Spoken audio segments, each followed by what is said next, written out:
Hello అందరికీ, stuffed capsicum ఎలా తయారు చేసుకోవాలో చూపిస్తాను. ముందుగా దానికి కావాల్సిన పదార్థాలు చూపిస్తాను.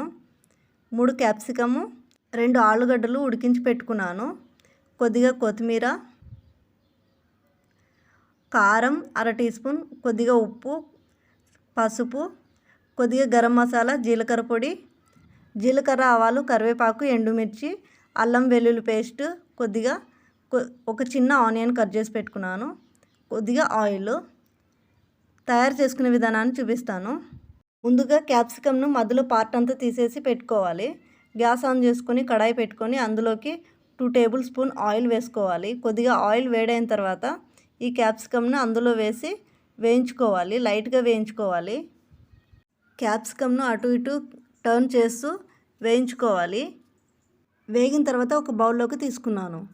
అదే కడాయిలోకి జీలకర్ర, ఆవాలు, కరివేపాకు, ఎండుమిర్చి వేయాలి. అవి కొద్దిగా వేగిన తర్వాత ఆనియన్స్ వేసుకోవాలి.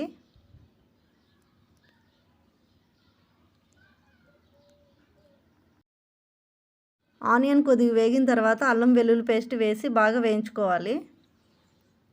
ఇలా వేయించుకున్న తర్వాత అందులోకి పసుపు, ఉప్పు, కారం వేయాలి.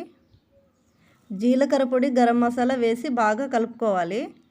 తర్వాత ఆలు వేసి మెత్తగా మ్యాచ్ చేసుకోవాలి. వీడియోలో చూపిస్తున్న విధంగా చేయండి.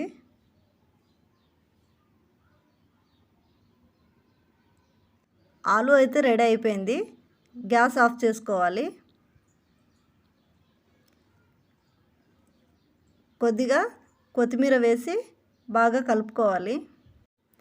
ఈ ఆలుని ఒక ప్లేట్లోకి తీసుకొని చల్లారనివ్వాలి. చల్లారిన తర్వాత ఈ క్యాప్సికంలోకి మధ్యలో ఒక స్పూన్తోన ఇలా వేయండి.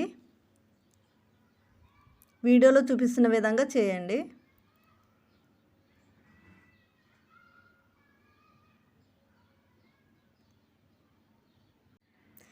ఆలు పేస్ట్ని ఇలా క్యాప్సికమ్ మొత్తం నింపేయాలి. నిండుగా ఉండాలి. ఇలా ఒకటి అయిపోయింది. ఇలా మూడింటిని కూడా ఇలాగే నింపుకోవాలి.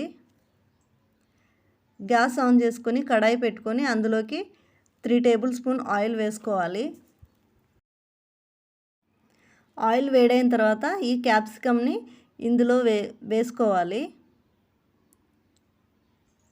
ఇలా ఒక్కొక్కటి టర్న్ చేసుకుంటూ వేయించుకోవాలి, బాగా వేయించుకోవాలి. ఇవైతే ఇలా వేగిపోయాయి. గ్యాస్ ఆఫ్ చేసుకొని వీటిని ఒక బౌల్లోకి తీసుకున్నాను. ఇవి చాలా టేస్టీగా ఉన్నాయి. మా వీడియోస్ కనుక మీకు నచ్చినట్లయితే లైక్ చేయండి. Thank you for watching.